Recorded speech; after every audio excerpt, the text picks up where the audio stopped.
Let's quickly open this up. We have Mohan Krishna, spokesperson of the BJP, Dr. Sumanth C Raman, political analyst. Also with us is Namit Saxena, who's a lawyer. If I could come to you first up, Mr. Mohan Krishna, because, you know, right now, the allegations are not just leveled against one particular party. Though the ACB was constituted back in 2016, that is when Siddaramaiah was the chief minister, he's also come out and conveniently defended the very idea as to why is it that the ACB was first formed and has put the onus on the BJP.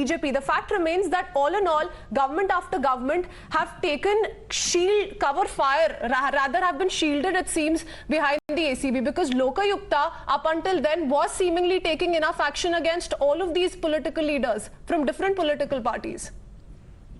Let me tell you very frankly, in our party manifesto in 2018 we had said, and our chief minister categorically said that whatever we have said in the manifesto, we will follow it. You can conveniently say that all the parties, but we are not the party here.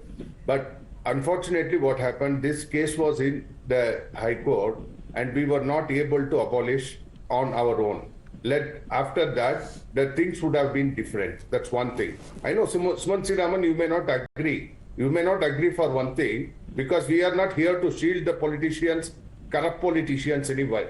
We have taken the PSI scam to the highest level. Even DIG also, ADGP also has been arrested. Please try to understand. See, we were also fighting for the same Lokayukta, the toothless Lokayukta, what Siddaramaiah did in 2016, is basically a Lokayukta which has been started by Ramakrishna in 1984. You know, the contentions then was of Mr. Ramakrishna Hegde then was to see the clean politics in Karnataka state. Mr. Siddaramaiah was conveniently saying that ACB is there in Gujarat. You know very well that there is no Lokayukta in... Okay. Yes, there is no Lokayukta in Mr. Krishna, stay on with us. We also have Brijesh Kalappa joining us on the broadcast. Damning observations of the court while abolishing the ACB. The court has said, Brijesh Kalappa, that the ACB was formed or constituted to shield the corrupt politicians, ministers and the officers as well. It also said that it was in fact to control the opponents, and its formation defeated the purpose of Lokayukta. It does appear so, because another allied bench of the High Court itself has made some very damning observations about the ACB. And the fact that the ACB, one of the chiefs who is now operating as the ACB chief, had even the gumption to threaten that one of the High Court judges could have been transferred. So the ACB had really become a law unto itself. And I think the fact that today the court has pronounced and said that as far as the ACB is concerned, it's a totally illegal exercise. But Mr. Kalappa, what's interesting, of course, is that it was formed 6 years back when the Congress was in power, and today the BJP is also defending ACB in the court. No, I agree. I don't hold a brief for any political party now. I'm only saying that political parties are always likely to do things which suit them and which are convenient to them. And like you rightly pointed out, it was the Congress party which constituted the ACB, but Mr. Yediyurappa had spoken about it and then continued the ACB, even after having assumed office. So, of course, politicians are inherently bound to agree and do what suits their interests. Okay. And that is typically what they do. But I'm only speaking about the ACB itself. Today, when two benches of the High Court, separate benches, one has said that the ACB is a completely unconstitutional exercise meant to defeat the purpose of the Lokayukta, one. And two is another allied bench of the High Court making some damning observations about the person heading the ACB. And that's why we're focusing on what the court has said. Let me take that to Dr. Sumanth C Raman. Thank you, Mr. Kalappa, for speaking to us. Mr. Sumanth C Raman, the fact remains that Siddaramaiah, even after the High Court order, has come out and said that ACB is not just an action in one particular state. So he's gone on to defend the ACB in this particular case. But what's interesting is in 2016, when the ACB was first constituted, isn't it true that it was constituted after the action by Lokayukta saw incarceration of several ministers, including the then Chief Minister, with regards to some of the corruption charges? Look, let's be very clear on this. No political party in Karnataka really wants let alone the ACB, even the Lokayukta to function. Ideally, they would like to scrap it, but since they are not able to, and since it's extremely popular with the public, and they fear that any party taking the initiative to scrap the Lokayukta would be seen very negatively. So that's the only reason, and so they have decided that the second best option is to render it as a toothless body.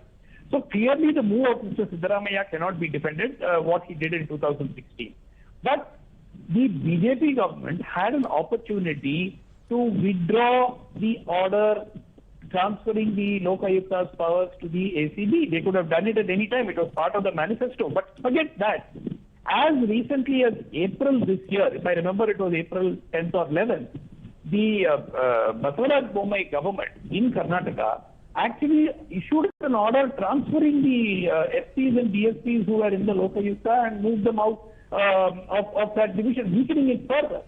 Now, let's be very clear. Today, anybody from any political party sitting here can say that, that they were actually in favor of the Lokayukta or the ACB or whatever.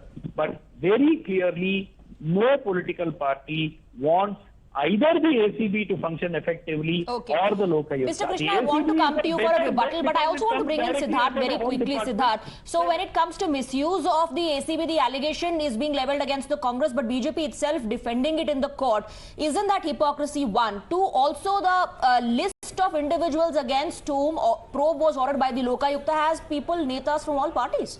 Absolutely. So answering your first question, Swati, about the hypocrisy. Now, the BJP at the time that the ACB was constituted in 2016 by the Siddaramaiah government actually submitted a memorandum to the then governor of Karnataka saying, please abolish this. This is something that will severely undermine the Lokayukta. As said earlier, they also included this in their party manifesto only to completely turn the tables a couple of years later when in a formal submission made before the Karnataka High Court, they ended up defending the ACB. So that's point number one. Both parties have been complicit in undermining the Lokayukta. Like I said earlier, there are individuals across party lines who've actually been recommended by the Lokayukta to the competent authority to be proceeded against. Now, these are members of the Congress party, formerly of the JDS as well, and also the Bharatiya Janata Party. Just because the Lokayukta has forwarded these recommendations to the state government does not necessarily mean that they're guilty, but it does see a prima facie basis to tell the state government that, look, some of these allegations against these 5 individuals are either partly or wholly substantiated under Section 12(3) of the Lokayukta Act. So see if you can actually proceed against them. So it showed that the Lokayukta was empowered to proceed against politicians, however influential they might have been, but the establishment of the ACB actually undermined the past to such an extent that the ACB, after having been constituted, did not continue these investigations or launch new investigations against other politicians. That's the point that was emphasized by the Karnataka High Court. All right, so we'll step on a very short break and thereafter take in a BJP response as to why this shift in what the BJP earlier wanted, if we go by the 2018 election manifesto, wherein they did promise of abolishing the ACB back then. We'll step on a very short break, be right back with all the voices on the other side. From